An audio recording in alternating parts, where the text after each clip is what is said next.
You know what time it is? Haha. Still a little awkward, but it's going down. And you know what I'm saying? It's about that time for another episode of the Spelling Initiative.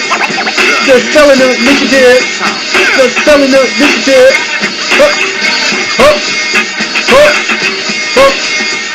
Almost over, people. Hold on.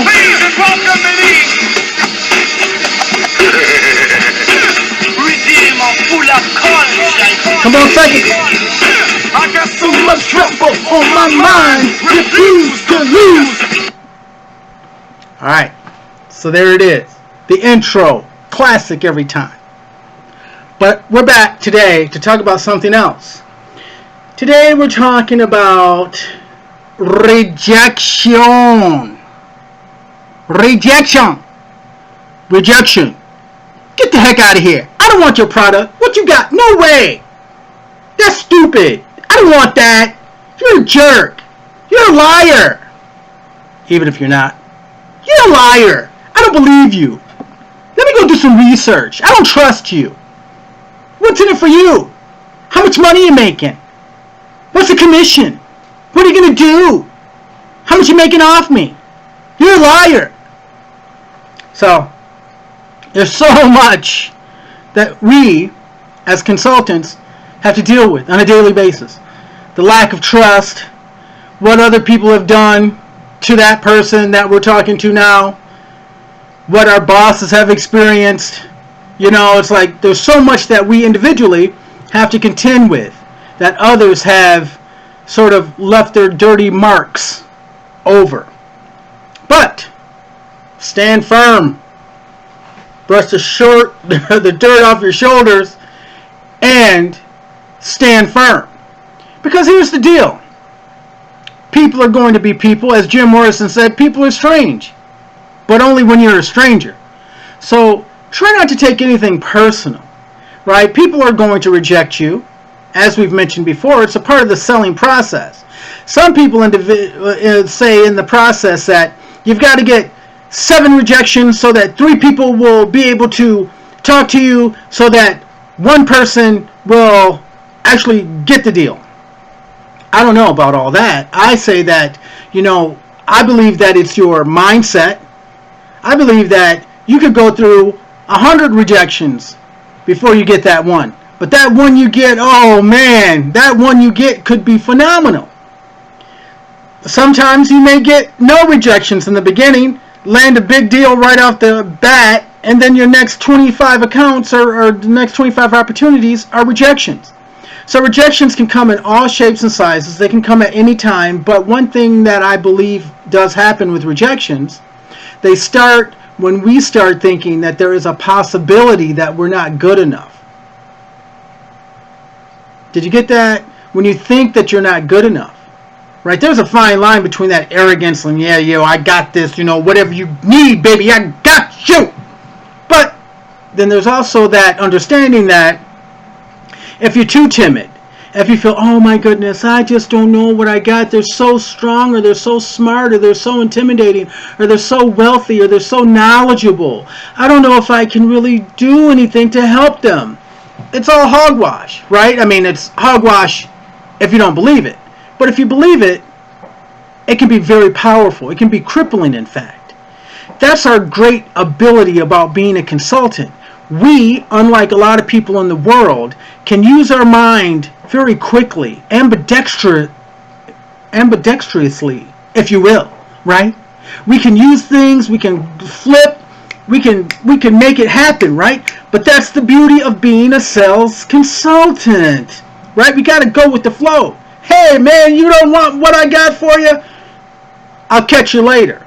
Oh, really? I really think this would be good for you. I mean, of course we can go back a couple times, have some conversations. You know what? I'm sorry you feel that way, but have you thought about this? Or have you thought about that? No, you don't want it? Hey, all right. You don't have to get ugly with me, right? It's okay. I'm just offering you a service. If you don't really want it, it's cool. We can agree to disagree, right? So with this rejection thing, take it in a way where it doesn't affect who you are. Because that rejection is not going to follow you every day, is it? Are you going to think about, oh my God, yesterday I was rejected, and then 2 days later, oh, 2 days ago I was rejected, a week later, oh, a week ago I was rejected, oh, a month ago I was rejected, right? So like you can take that rejection and you can let that rejection follow you every day for the rest of your life, or you can be like, man, I got rejected. Personal story time, right? So here I am in the city that I live in, Flint, Michigan, whoop, whoop, whoop, and I am a financial services representative, okay? So I deal with money. I help people, and I lead them to a team of people that I work with that can crunch numbers and create a plan for them, right? A budget. Understanding how they can have policies and all these things put into place to help them on the long term. Now, there's certain things that we hear as financial service representatives that the world doesn't really get a hold of right away until people like me and you bring it to them. So when we bring it to them, we are, at least in my case, totally excited. I'm passionate. I'm the type of salesman that I've always sold from my heart. I've never sold a Bentley or a Mercedes-Benz or an Armani suit or even a pair of sunglasses without really making the connection to the person, where the items that I'm selling is going to bring them benefit and value. It's going to increase their self-esteem or self-worth, right? It's going to make them feel magnificent. But now, being in the financial service industry, I have a chance to allow my skill set, which is compassion, to really take a stance and lead me to the customer. So I find out about this new product, and it is phenomenal. I mean, it's a great product. And so I call one of the biggest companies in Flint, right? Can you believe it? There are big companies in Flint, and they're doing quite well. And I call, and I can't get through. So then I go on LinkedIn and I find one of the family members of the company, right? And there was some kind of correlation that we had between the family member and myself. So, you know, it was a little degree. You know how LinkedIn works. So I called, and, you know, before I got to the reason why I was connecting with this person, it was, oh, hey, you know what? I may not be able to help you, but, you know, you never know. So after I told the person what I wanted, then that person immediately cut me off of LinkedIn. I'm like, oh, not me. My intentions were so good. I didn't know. I really just wanted to help you. But not only that, that person told the individual that I was trying to get to at the company, and that person called and left a voicemail that said, I'm not interested in your services. We use a certain person. We appreciate your persistence, but don't call back, and don't contact any of our family members. I was floored. I was like, oh no, are you kidding me? I am the worst. I am a failure. Oh my goodness. I'm so upset. Oh my gosh, I'm nervous. Are they going to blackball me? Are they going to take all my business? Are they going to tell all their friends that I'm no good and I have no value and they shouldn't listen to me? Oh my! Thought about that for a couple days. Absolutely panicking, right? But it was unrealistic. As a person whose intentions are good, you cannot let anyone, regardless on what they feel, shake you from what your intentions were. My intention always is to help a person have greater self-esteem, provide value or something beneficial to their family, friends, and to themselves. No one's going to change that.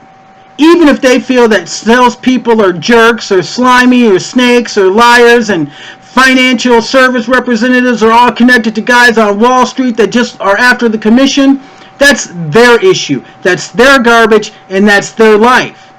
Now, obviously, if we were going to dissect more, that would say certain things about how their lives play out, but that's not what this is about. This program is about, and this segment in particular, is about making sure that you, as a consultant, stay on top of your game, realizing who you are, understanding what your motives are, understanding that even if somebody rejects you for whatever reason they're rejecting you for, it doesn't make it so. And you must remember who you are. and why you're doing what you do. Full disclosure, transparency. Hey, some of us have to pay the bills and then we're in sales. But that doesn't mean that we're a jerk either. That doesn't mean that we're taking advantage of people either. If I've got a car note and I've got to pay, there are some things that I could be doing that are not beneficial and that do not bring out the skill set that I have of love and compassion. Same with you. There's 1,001 things that you can do in this great world. But what you are called to do is be with people, see the need, spread some love, and take care of them.